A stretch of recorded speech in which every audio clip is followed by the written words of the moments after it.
Let's jump right in.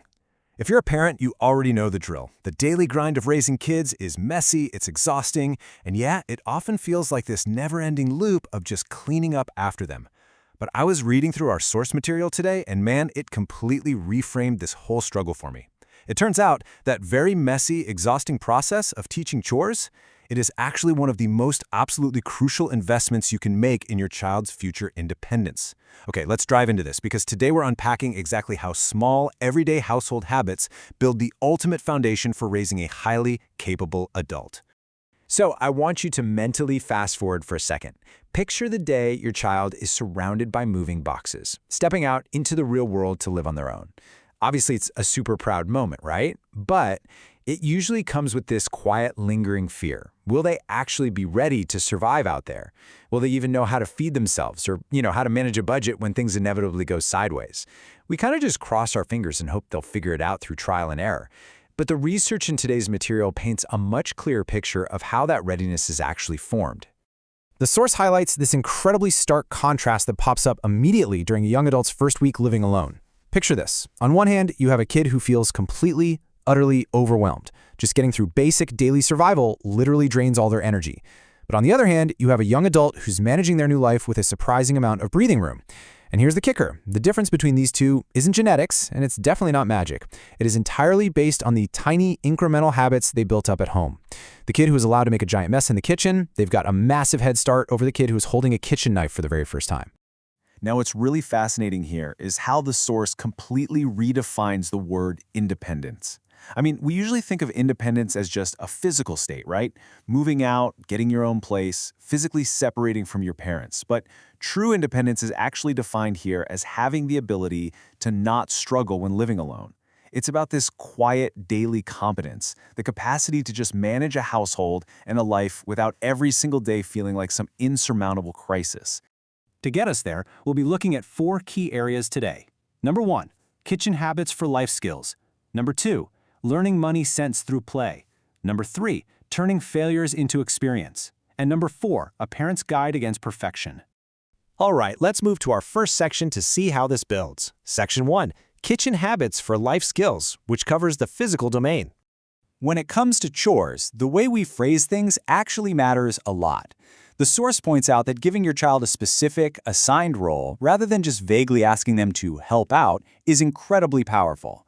When a kid is officially in charge of folding the laundry, or carrying dishes to the table, or gathering the garbage, they actually start to feel necessary to the household. They aren't just a guest anymore, they're a contributing member of the team. And by establishing this as a firm routine, you completely eliminate that daily hesitation of, wait, should I do this or not? This simple shift builds the exact foundational mindset they are going to need to manage their own living space down the road.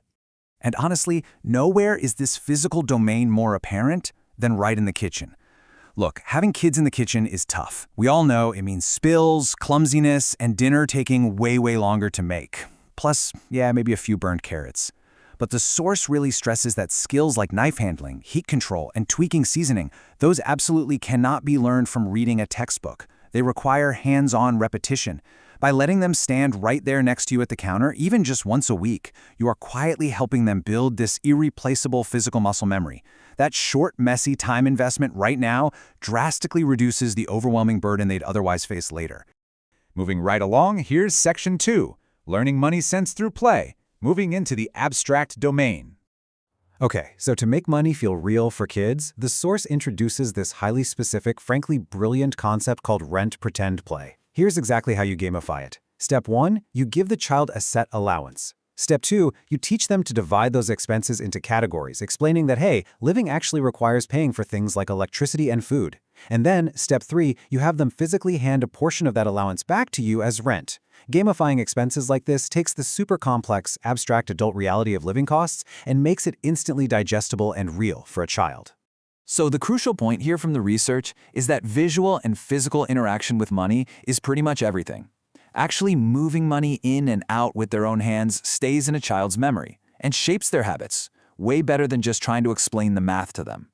When they physically handle cash or when they use a piggy bank to visually watch their savings grow toward a goal, they are learning real patience. They're learning delayed gratification and planning.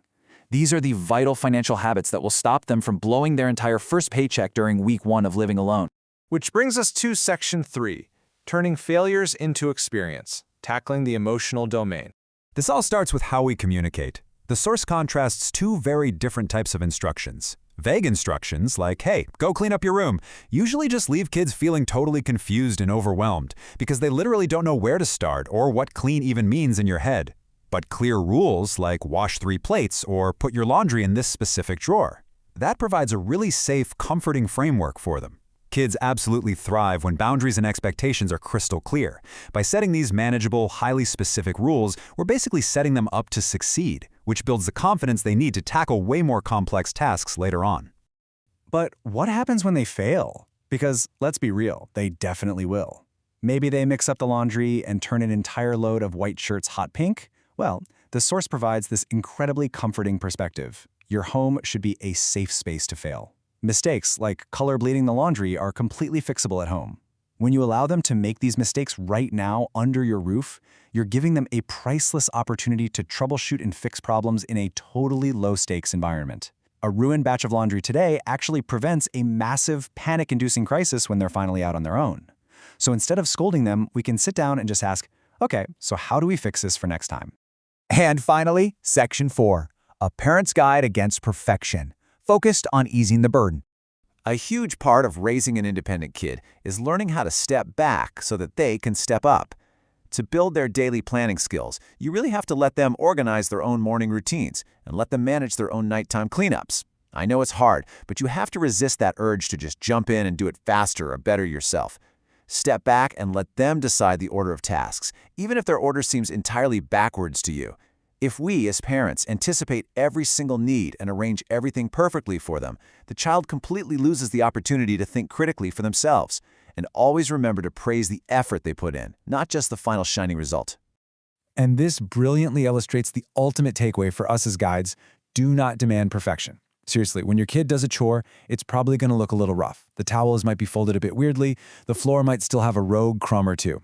But embracing this slight roughness actually softens the entire atmosphere of your home. It totally reduces your stress, it stops the endless nagging, and most importantly, it deepens your child's sense of autonomy. It teaches them that their contribution is genuinely valued, even if it isn't 100% flawless. So, as we wrap up this explainer, I want to leave you with a quick challenge. What small, imperfect step will you take with your child today? You don't have to overhaul your entire household by tomorrow morning. Maybe tonight you just ask them to carry their own plate to the sink. Or maybe this weekend you try out that rent pretend play. Whatever it is, just remember that the goal here isn't a spotless house today, it's raising a capable, confident adult for tomorrow. Thanks so much for joining me on this explainer, and I'll catch you next time.